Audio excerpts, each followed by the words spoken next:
Hello, everyone. Welcome to the Lightpath Lunch and Learn Security Series. This is the first edition of the series. My name is Kelly Crosby. I'm the partner lead from Sienna, and I'm very, very happy to be working with Lightpath to bring you this series. We have two great speakers today. We have over 50 years of experience in the network engineering and design world here on the call, and I'll be introducing both those speakers. This is a very quick session, so it's meant to be literally the lunch and learn idea is that you come in, get some quick information, and then get back to your day. So we're going to be going through this fast. We're going to start out with Mr. Patrick Scully. He has 25 years of experience designing, building, and researching optical networks. And he'll be going through an industry overview of what the threats are, what we're seeing, and what to look out for.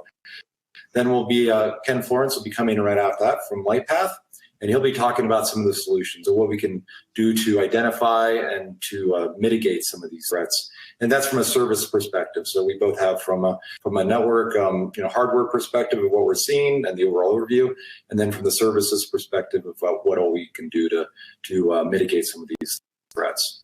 So with that very, very quick introduction, I'm going to bring up Mr. Patrick Scully right away, and we're going to get right into it. I just want one more thing, Patrick, before you start. I apologize. We'll have some time at the end for Q&A. We'll also be, if you want to send in chats as we go, we'll be responding to those in real time as well. So we'll save some time, so please put some questions in there so we can have some live discussion at the end. Mr. Scully, over to you, sir. Great, thanks, Kelly. So when we look at the current state of what we see in the network, information security continues to be top of mind across the industry, and that's regardless of the what segment of the industry you're from, whether you're in financials, in healthcare, in government space. The data needs to be secured, and some of the numbers that we show on the chart are just staggering. Where when we look globally at enterprises, over 50% of all corporate data is stored in the cloud. That means that when accessing the data does need to travel across the network, and that means that it needs to be secured as it goes across the network. Especially when we look at the data that's stored in the cloud, the latest data shows us that about 48% of that data is sensitive information. So whether it's intellectual property for your own enterprise, whether it's customer data that you need to safeguard, a whole lot of that information is very sensitive and, of course, is of interest to hackers who are trying to access the data. And to that effect, when we look at a number of breaches that have taken place, and these are the ones that are reported, we're looking at over 9.7 billion breaches that have been recorded and reported to date. So information is out there, sensitive information is out there, and really it's about securing the data when it traverses the network, when it goes to the cloud, from the cloud to different devices. So it's all about making sure that the information that's out there is secure. And the reason that's important is the cost that it can have to an organization. Obviously, there's the financial cost, and the latest estimates of the cost per breach is estimated to be about just over $4 million, and that's essentially direct and indirect cost to an enterprise that suffer a major data breach. Now, when we look at the impact, not only is it financial, but if your organization suffers a data breach, it will impact or damage your reputation, your brand, which could in turn lead to a loss of customers, loss of customer confidence in your enterprise, and therefore a loss of revenue. So the financial impact is not necessarily what it's going to cost you to repair the breach and address the exposure that you had and any fines and any of that level. But essentially, the damage to your brand is something that is hard to calculate over time, but can have very severe consequences for your organization. Now, in addition to what the customers see and either loss of confidence or impact your brand, there's also a number of legislations that have been enacted globally in various states as well, where the data is being protected, and in some cases, the directors of an organization can also be held liable for some of these data breaches as well. So that's of course a number of consequences that can have very severe implication on the financial performance of your organization and the long-term longevity of your organization as well.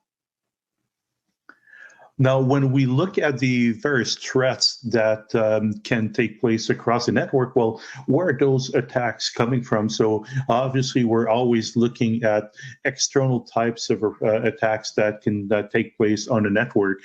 Denial of service attacks, so that's not necessarily stealing the information, but preventing access to the information. Of course, the data can be intercepted. There is malware that can be downloaded onto your network and on your devices to be able to infiltrate your network and steal data in the future. And there's also, of course, the threat of quantum computers, which is something that's been gaining traction over the past couple of years, where the advancements in quantum computers will make it easier for those supercomputers to start breaking some of the traditional cryptography algorithms that are used to secure the data. So, of course, being aware of those threats and how to mitigate against those threats forms a well-defined and comprehensive view of protecting against the threat. But also the other actor and the other source of the threat is these are all external threats. But as an organization, you must also consider the threat that's coming from within. So what if the person looking to compromise the data or access the data is from within the organization? So what are the safeguards that technology and the network can provide to also not only protect you from attack coming in from the outsides of the organization, but also any attack and any network compromise that could be from within the organization as well. So consideration of all of these different sources of attacks and attack vectors really form a basis to define a clear security strategy for your organization.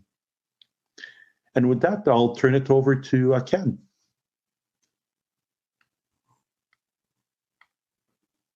Good afternoon, everyone. I'm Ken Florenz, Director of Product here. And now that you heard from Patrick and Kelly about the different types of market environments that require that type of cybersecurity capability in terms of optical encryption, well, what is optical encryption? What do we at Lightpath and partnered with our vendor, Ciena, put forth as a solution for that, and why do we need it, right? So optical encryption is really just a means of securing that in-flight data at the transport layer as it's carried over that optical wavelength across fiber optic cables, right? We know that we all have fiber in there, and the light that goes across is in different wavelengths and gives you the different colors of light that we can transmit data across. But how do we secure the data in that payload that goes from point A to point B or from site to site, right? And why is it important that we have that capability? Because as Patrick had mentioned, there's been a series of breaches out there and data leaks in which cybersecurity is now a boardroom level concern. Folks are hacking into these different capabilities, utilizing capabilities to hack into these type of communication links. And if there's no any type of optical encryption that's implied or applied to those types of circuits, then all of that data is compromised. And then there's a lot more to cybersecurity. You know, one of my colleagues, Bill Cheslock, who you've seen on some of these lunch and learn security sessions, he always uses that term belt and suspenders. And there's also layers, and that's all tied into the type of security profile that and posture that you need to put into your organization in order to protect yourself from that, right? Those are part of the strategies that we put in place so that we can protect our customers' data and protect our links as we need to. So that being said, as part of this, I'll say this operation construct of putting these products in play, one of the things we do consistently is reach out to our customers. We try to find out exactly what are the things that they're facing, what are the challenges that they have, and how do we define the requirements around those situations or that information so that we can build a product that satisfies those concerns. So out of those various different engagement activities, we've found out that folks want an all the time on encryption solution, right? Whether it's within the construct of their counties, their cities, or their states, or across the country. Doesn't matter. They want it always on so that they're always protected.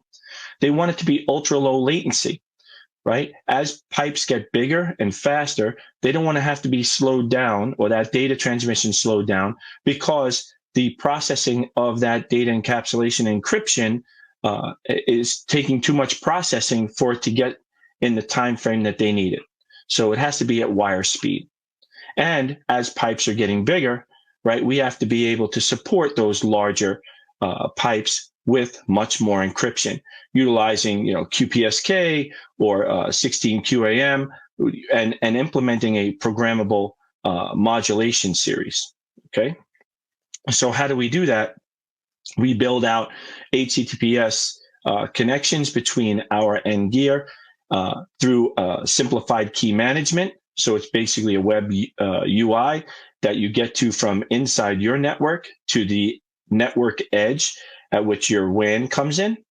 And then we ensure that we have AES 256 encryption across that link that is FIPS standard. Okay, we have separate sets of keys, whether it's authentication or encryption, so that those folks and only those folks that have the ability to access that web UI have a certain set of authentication.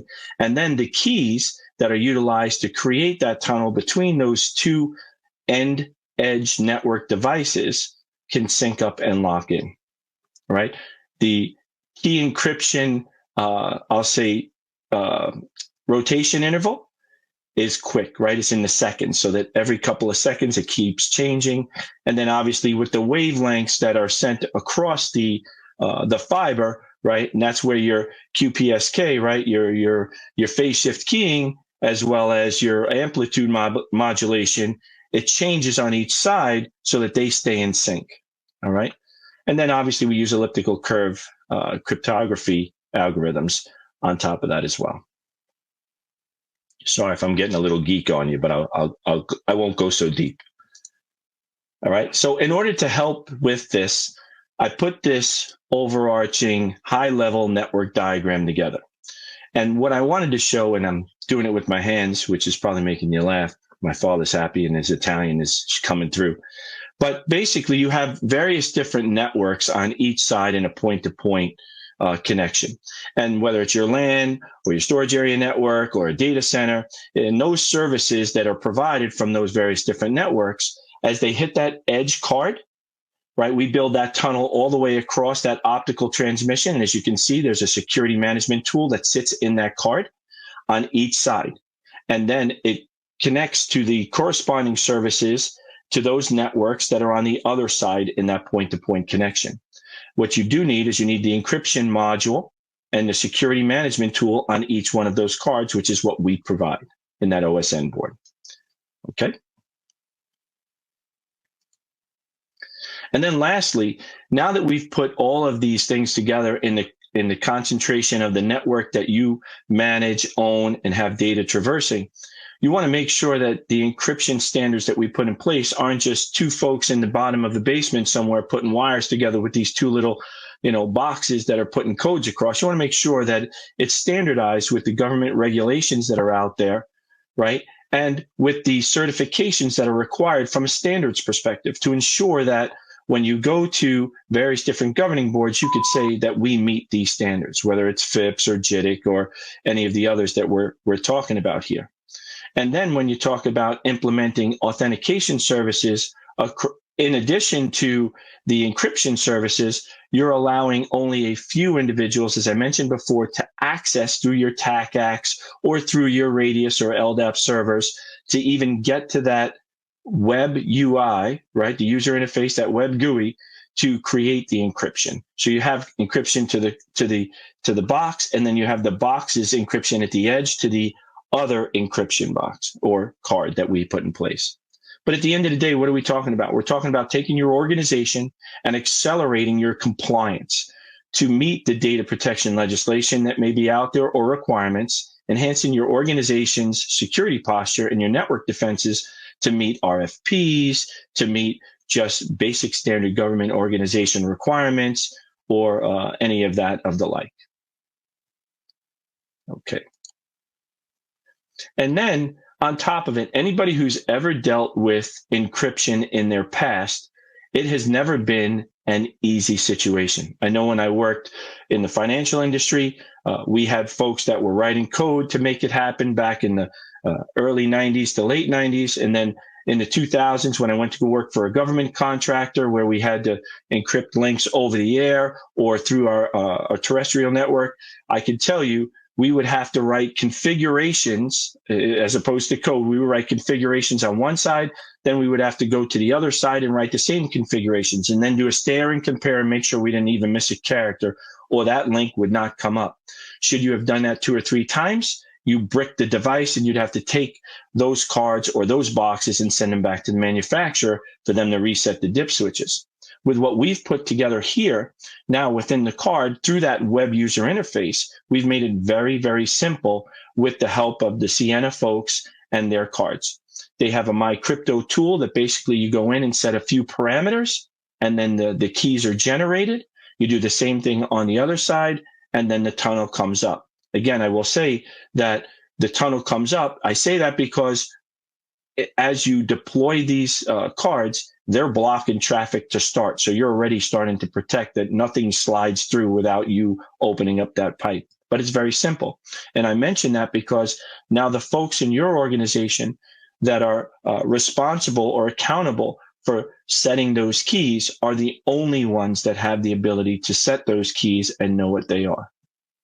So there's a security aspect there. And as we mentioned before, once that traffic is encapsulated or encrypted, getting it across, it's virtually, it's protected from a cybersecurity perspective.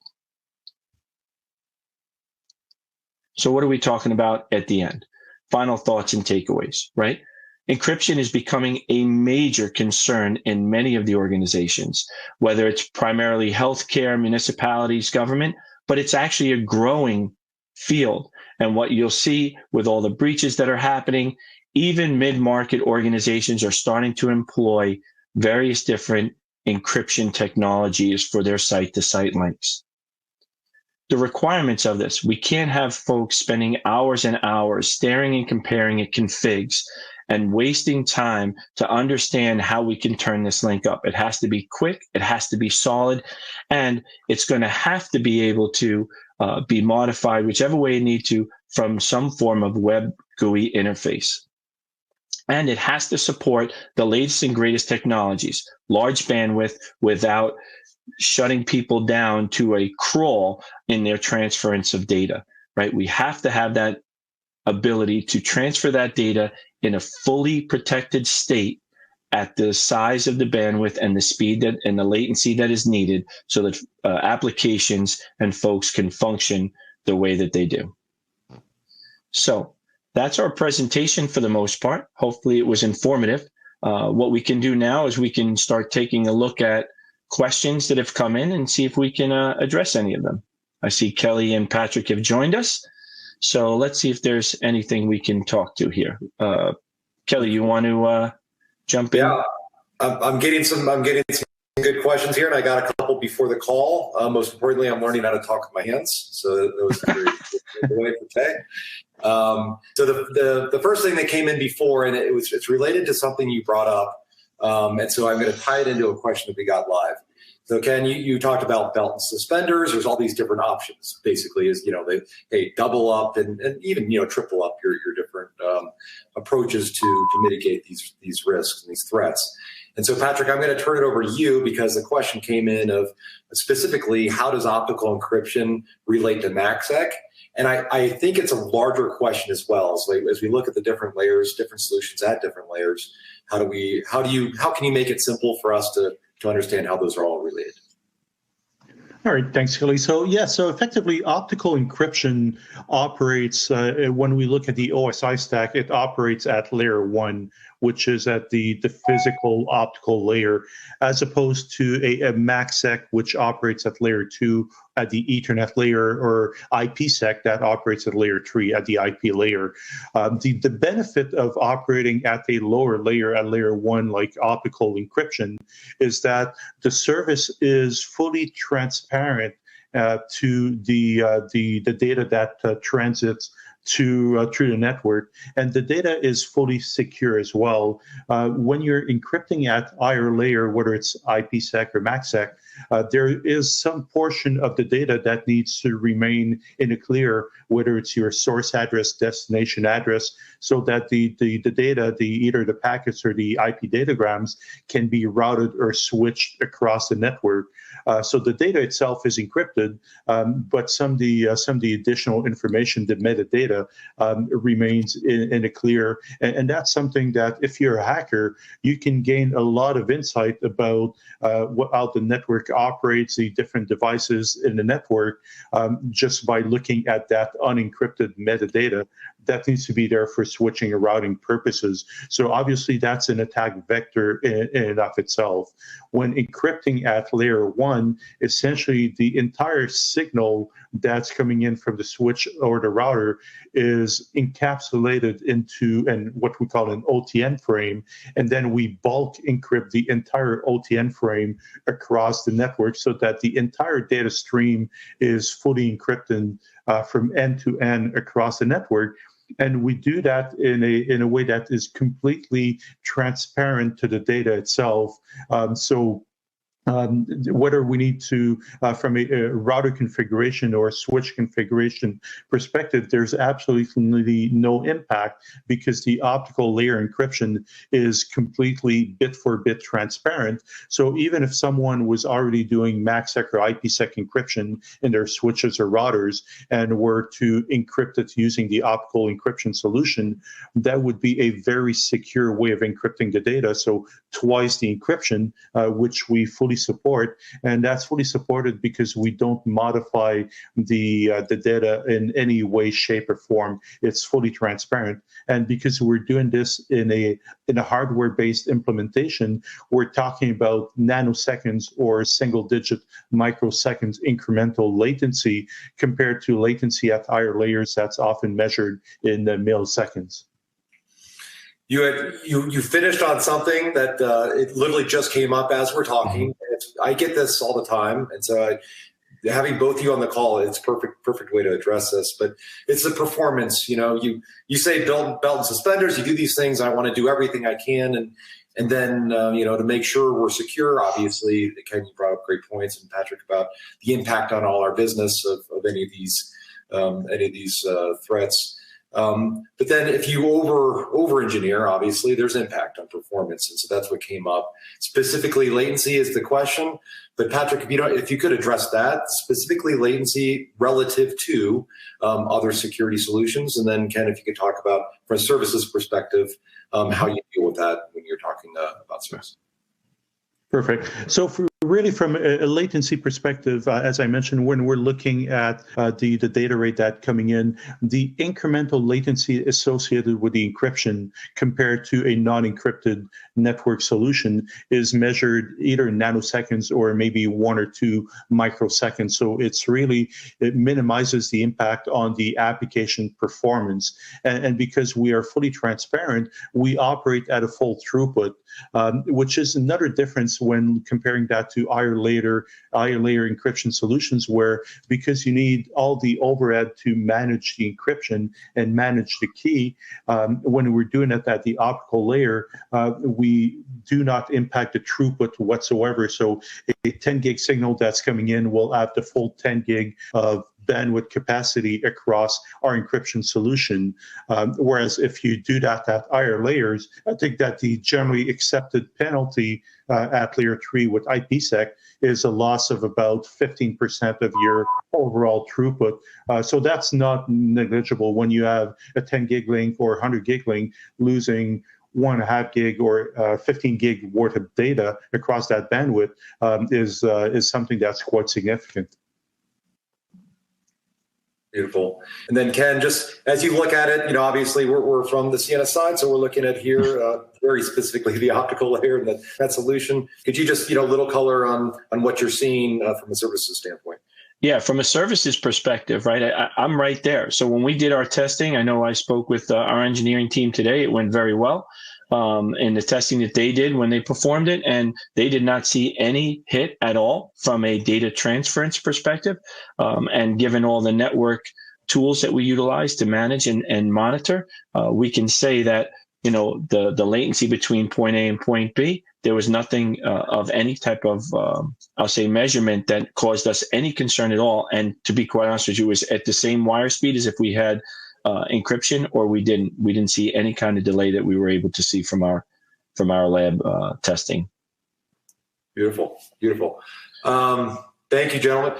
Ken, there's one. I got one prior of just contact, follow up, and that sort of thing. We're doing a series here, but just make sure that as these the people watching this, they want to get in contact, get more information.